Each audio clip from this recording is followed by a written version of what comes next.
दोस्तों नमस्कार, हाजिर है एक बार फिर से देश और दुनिया की तमाम बड़ी खबरों के साथ। बस आपसे निवेदन है, कृपया वीडियो को लाइक कर दें, चैनल को सब्सक्राइब कर लें और घंटी बटन जरूर दबा दें। यही पहली बड़ी खबर है, किसान नेता राकेश टिकैत को मिली जान से मारने की धमकी, थाने में दर्ज कराई गई शिकायत। ये आपको बता दें कि भारतीय किसान यूनियन के राष्ट्रीय प्रवक्ता राकेश टिकैत को फोन करा एक युवक ने अभद्र भाषा का प्रयोग कर जान से मारने की धमकी दी। सूचना मिलने पर पुलिस ने अज्ञात आरोपी के खिलाफ रिपोर्ट दर्ज कर कार्रवाई शुरू कर दी है। किसान नेता राकेश टिकैत ने कहा कि जिस अज्ञात व्यक्ति ने फोन किया उसने परिवार तक को गाली दी। उन्होंने कहा कि केवल उनके ही नहीं बल्कि फोन करने वाले के नंबर से परिवार के सदस्यों को फोन कर धमकी दी जा रही है। उन्होंने कहा कि किसान आंदोलन के दौरान 13 महीने में उन्हें कई बार धमकी दी गई है। आपको बता दें कि फिलहाल मुजफ्फरनगर के एसएसपी अभिषेक यादव ने कहा कि किसान नेता राकेश टिकैत को धमकी दिए जाने की शिकायत पर सिविल लाइंस थाने पर रिपोर्ट दर्ज करा दी गई है। पुलिस मामले की इस वक्त जांच कर रही है। अगली बड़ी खबर, मायावती ने बीजेपी की खोल दी पूरी पोल, राष्ट्रपति पद स्वीकार नहीं करेंगी। मायावती बोली, बीजेपी और आरएसएस ने किया झूठा प्रचार।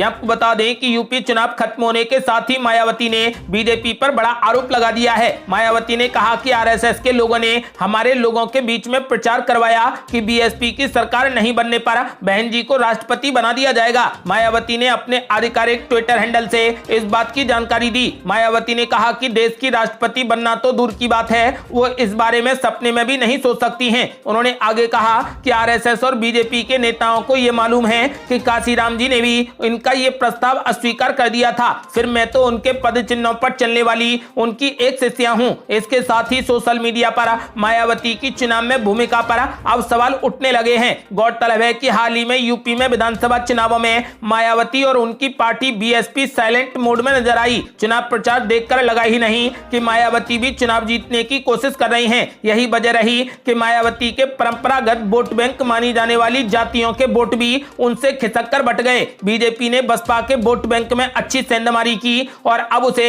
अपनी तरफ मिलाए रखने की कोशिश भी कर रहे हैं। इसी कड़ी में योगी कैबिनेट में अनुसूचित जाति से 8 मंत्रियों को शामिल किया गया है। गौरतलब है कि इसी साल राष्ट्रपति पद के लिए चुनाव होना है। एनडीए उम्मीद जता रहा है कि उनके चुने हुए उम्मीदवार को ही बहुमत मिलेगा, लेकिन 5 राज्यों में हुए चुनाव से अब सियासी समीकरण थोड़े बदल गए हैं। कहा जा रहा है कि अब बीजेपी को अगर अपने पसंद के उम्मीदवार को राष्ट्रपति बनाना है तो उसे बाहरी दलों का भी सहारा लेना पड़ेगा। अगली बड़ी खबर, बीजेपी मंत्री ने अखिलेश यादव पर बोला जोरदार हमला, कहा अखिलेश यादव से बड़ा झूठ बोलने वाला कोई नहीं। ये आपको बता दें कि केंद्रीय मंत्री बीएल वर्मा ने पूर्व मुख्यमंत्री अखिलेश यादव पर निशाना साधते हुए कहा कि उनसे बड़ा झूठ बोलने वाला कोई नहीं है। इस दौरान उन्होंने सूबे में भाजपा की जीत को निष्ठावान एवं देवतुल्य कार्यकर्ताओं की जीत बताया। एबीवीपी के कार्यक्रम के बाद पत्रकार वार्ता में एक सवाल उठा कि अखिलेश यादव कह रहे हैं कि शपथ ग्रहण जिस स्टेडियम में हुआ था उसे समाजवादी पार्टी ने बनवाया था। इस पर केंद्रीय मंत्री ने जवाब देते हुए कहा कि उनसे बड़ा झूठ बोलने वाला कोई नहीं है। आपको बता दें कि उन्होंने कहा कि वैक्सीन मत लगवाना, लेकिन फिर उनके पिता ही वैक्सीन लगवाने पहुंच गए। सपा को परिवारवादी पार्टी कहते हुए उन्होंने कहा कि यह बहुत जल्द ही समाप्तवादी पार्टी होगी। आपको बता दें कि बीजेपी मंत्री ने ऐलान कर दिया है कि अखिलेश यादव से बड़ा झूठ बोलने वाला कोई नहीं है। और बड़ी खबर, यूपी में बीजेपी की प्रचंड जीत पर राज्यपाल आनंदीबेन पटेल का बड़ा ऐलान, बोली कोई भी नहीं तोड़ सकता योगी और मोदी की जोड़ी। आपको बता दें कि उत्तर प्रदेश की राज्यपाल आनंदीबेन पटेल ने कहा कि मुख्यमंत्री योगी आदित्यनाथ और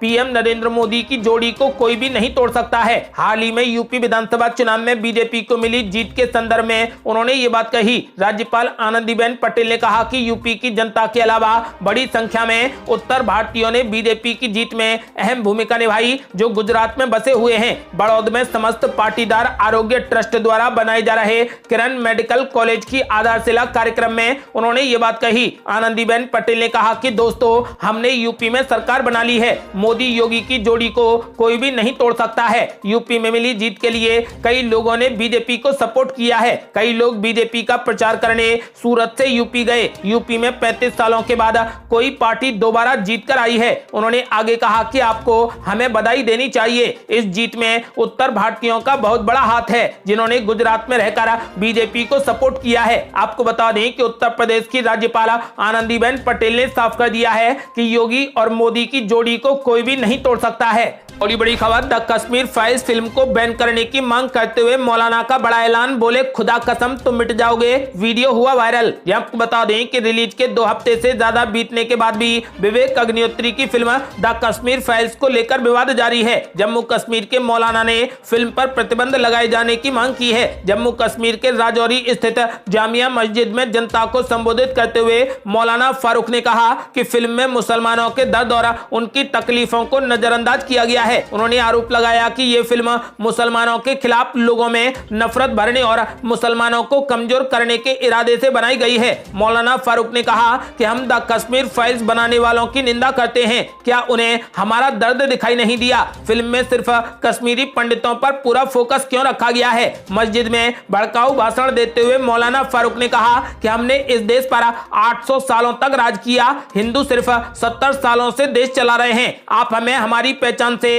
अलग नहीं कर सकते हैं। आपको बता दें कि ये वीडियो सोशल मीडिया पर जमकर वायरल हो रहा है। उन्होंने साफ कर दिया है कि इस फिल्म पर तुरंत बैन लगना चाहिए। उन्होंने ये भी कह दिया है कि खुदा कसम तुम एक दिन मिट जाओगे। और ये बड़ी खबर, कांग्रेस ने मोदी सरकार से पेट्रोल डीजल से कमाए गए 26 लाख करोड़ रुपए का मांगा हिसाब, कहा देश को इसे जानने का अधिकार है। आपको बता दें कि कांग्रेस ने पिछले 6 दिन में 5वीं बार ईंधन की कीमतों में वृद्धि के बाद सरकार पर हमला बोला है और मांग की है कि वो पेट्रोल और डीजल पर 8 वर्षों में उत्पाद शुल्क के माध्यम से जुटाए गए 26 लाख करोड़ रुपए का हिसाब दे। आपको बता दें कि रविवार को पेट्रोल की कीमतों में 50 पैसे प्रति लीटर और डीजल के दाम में 55 पैसे प्रति लीटर की बढ़ोतरी की गई है, जिससे एक हफ्ते से भी कम समय में पेट्रोल 3 रुपए 70 पैसे और डीजल 3 रुपए 75 पैसे प्रति लीटर महंगा हो गया है। कांग्रेस के मुख्य प्रवक्ता रणदीप सिंह सुरजेवाला ने कहा कि पूरी ताकत से ही बताएंगे 8 साल में डीजल पेट्रोल पर टैक्स लूट से 26 लाख करोड़ रुपए मुनाफा कमाया है। चुनाव में चूना लगाने के लिए 137 दिन चुप रहे, फिर 6 दिन में ही पेट्रोल डीजल पर 3 रुपए 75 पैसे प्रति लीटर की लूट की। उन्होंने प्रधानमंत्री नरेंद्र मोदी का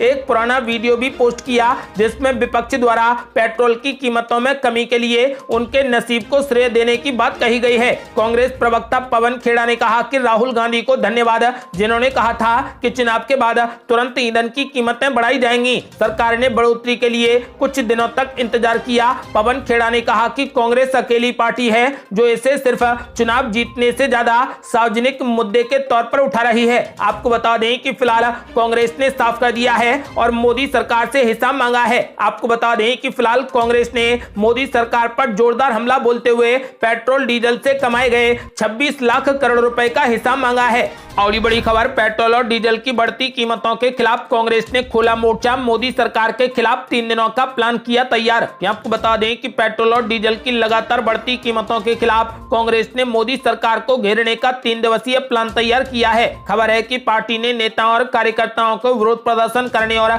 इसके बारे में सोशल मीडिया पर पोस्ट करना अनिवार्य कर दिया है। इस संबंध में कांग्रेस महासचिव केसी वेणुगोपाल ने एक सर्कुलर भी जारी कर दिया है। खास बात यह है कि बीते कुछ दिनों से लगातार ईंधन की कीमतों में इजाफा जारी है। मीडिया रिपोर्ट्स के अनुसार सर्कुलर में कहा गया है कि 31 मार्च 2022 को सुबह 11 बजे कांग्रेस नेता और कार्यकर्ता लोगों के साथ मिलकर घरों और सार्वजनिक जगहों पर गैस सिलेंडर, स्कूटर या गाड़ियों तथा खाली पेट्रोल या डीजल की कैन आदि पर माला चढ़ाकर विरोध प्रदर्शन करेंगे और बहरी भाजपा सरकार का ध्यान गैस, पेट्रोल, डीजल की बढ़ती कीमतों की ओर लगाने के लिए इन गतिविधियों को अलग अलग सोशल मीडिया प्लेटफॉर्म पर पोस्ट करेंगे। सर्कुलर में आगे कहा गया है कि मोदी सरकार ने भारत के लोगों को धोखा दिया है और भारत के लोगों को ठगा है। लोगों का वोट हासिल करने के लिए petrol, diesel, gas cylinder, PNG और सीएनजी की कीमतें 137 दिनों तक नहीं बढ़ने के बाद बीता एक सप्ताह बजट के मामले में हर घर के लिए बुरे सपने की तरह है। आपको बता दें कि फिलहाल कांग्रेस ने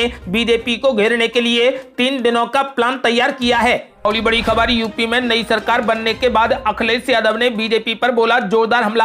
आपको बता दें कि समाजवादी पार्टी के राष्ट्रीय अध्यक्ष अखिलेश यादव ने कहा कि भाजपा सरकार जन विरोधी कार्य करती है, वो छल कपट के रास्ते पर चलने की अभ्यस्त है। भाजपा समाज को बांटने का काम करती है। भाजपा की छल बल और नफरत की रणनीति से देश और समाज को बचाना है। अखिलेश यादव ने रविवार को अति पिछड़े एवं तैलिक समाज के प्रतिनिधियों से मुलाकात में ये बात कही। तैलिक समाज ने अखिलेश यादव से अपेक्षा की है कि वे सामाजिक न्याय दिलाने के संघर्ष को परिणाम तक पहुंचाएं। अखिलेश यादव ने कहा कि भाजपा सत्ता पर एकाधिकार करना चाहती है। उसके कार्यकाल में कुछ हाथों में पूंजी केंद्रीकृत हो चुकी है। वो झूठ को ताकत मानती है। भाजपा राज्य में काला धन की समानांतर अर्थव्यवस्था चल रही है। आरक्षण समाप्त करने की भाजपा द्वारा बड़ी साजिश की जा रही है। सपा मुखिया अखिलेश यादव ने कहा कि भाजपा संवैधानिक संस्थाओं को कमजोर करने के साथ ही उन पर कब्जा करने का काम कर रही है। ये थी अब तक की बेहद बड़ी खबरें। यदि आप भी चाहते हैं कि भारत जल्द से जल्द कोविड मुक्त हो जाए